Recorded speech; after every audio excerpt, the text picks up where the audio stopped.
Halo guys, perkenalkan nama saya Jian Marco Harnan dari D4 NKPB semester 2. Di video kali ini aku akan membahas tentang sarana dan prasarana transportasi darat di bidang pariwisata. Disimak baik-baik ya guys, capcus.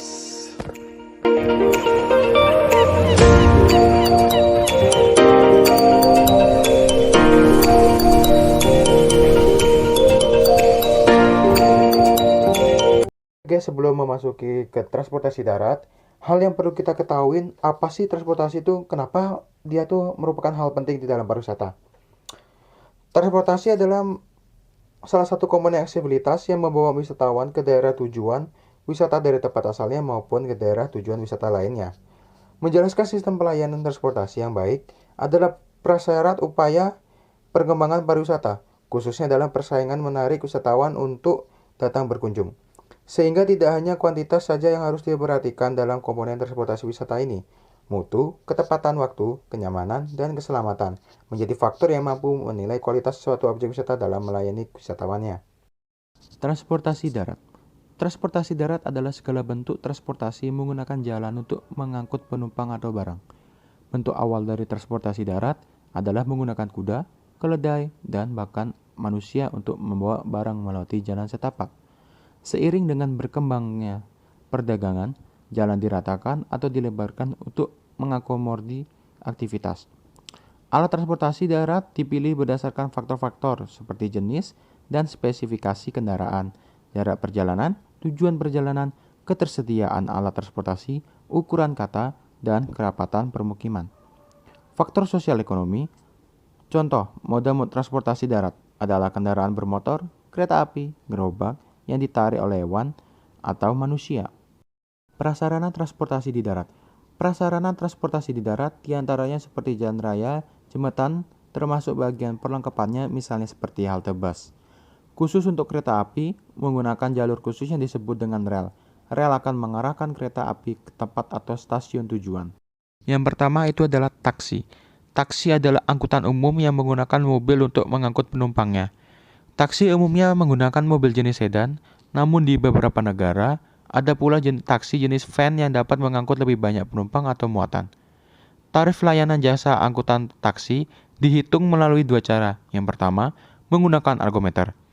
Dihitung secara otomatis tergantung jumlah jarak yang ditempuh.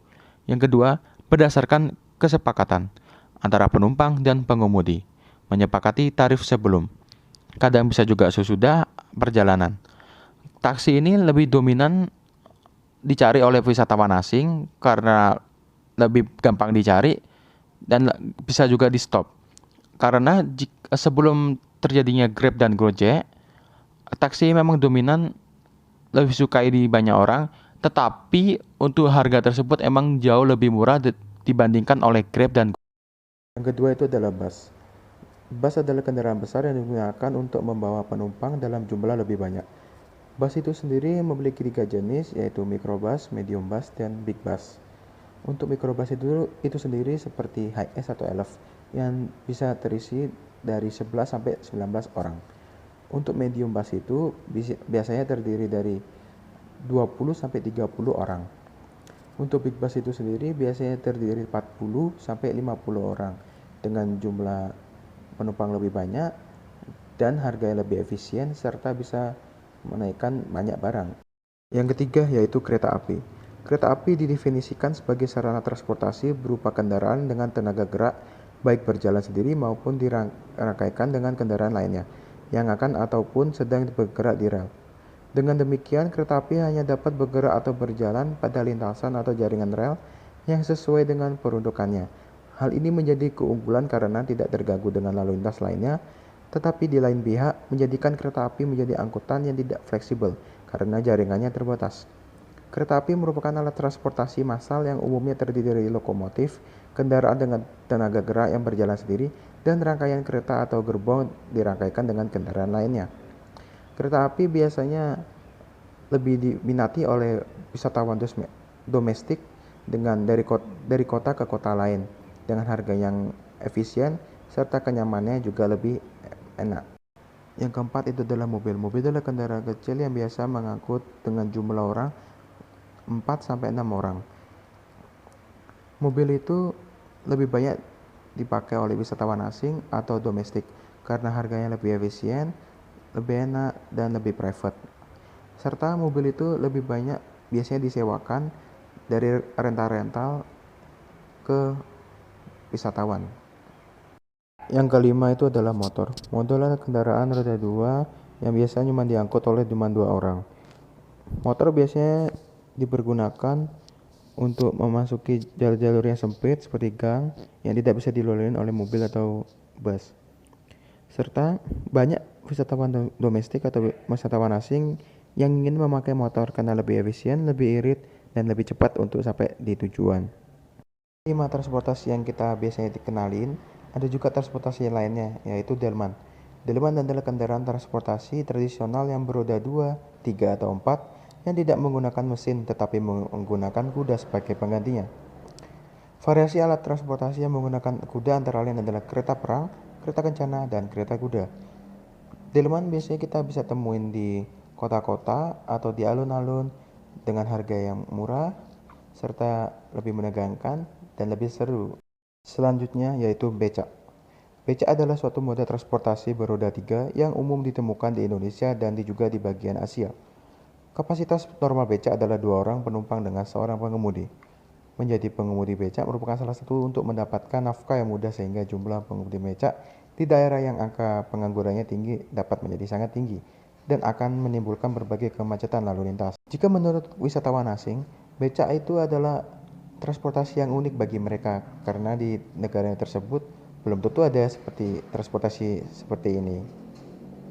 Dan harganya juga lebih efisien dan juga lebih seru karena tidak menggunakan mesin tetapi menggunakan manusia untuk mendorongnya. Yang terakhir yaitu bajai. Bajai merupakan kendaraan bermotor yang beroda 3 yang banyak digunakan di Jakarta. Selain di Jakarta, bajai juga ditemukan di kota Banjarmasin dan Pekanbaru, serta beberapa ibu kota kabupaten di Indonesia yang umumnya difungsikan sebagai modal transportasi umum. Bajai ini juga jarang ditemukan di berbagai kota dan di berbagai negara, sehingga wisatawan asing dan wisatawan domestik yang belum pernah menaiki bajai ini harus menyobakan transportasi umum ini karena lebih seru dengan roda nomor 3 serta harganya lebih efisien dan udara lebih sejuk, tidak memakai AC dan lain-lain. Terima kasih. Untuk bis itu sendiri, bis memiliki di kota untuk bis itu sendiri di berbagai kota sudah dilengkapi dengan halte bus seperti Transjakarta, Transmetro Dewata, dan lain-lain. Untuk harganya juga lebih efisien, lebih murah, dan lebih terjangkau. Serta lebih nyaman, fasilitasnya lebih bersih, dan lebih sejuk karena sudah dimiliki AC dan keamanannya sudah lebih terjangkau karena sudah dipasang oleh CCTV. Dan untuk rutenya itu sudah ditentukan itu sendiri. Oke guys, thank you for watching. Jangan lupa comment, like, and subscribe. Thank you.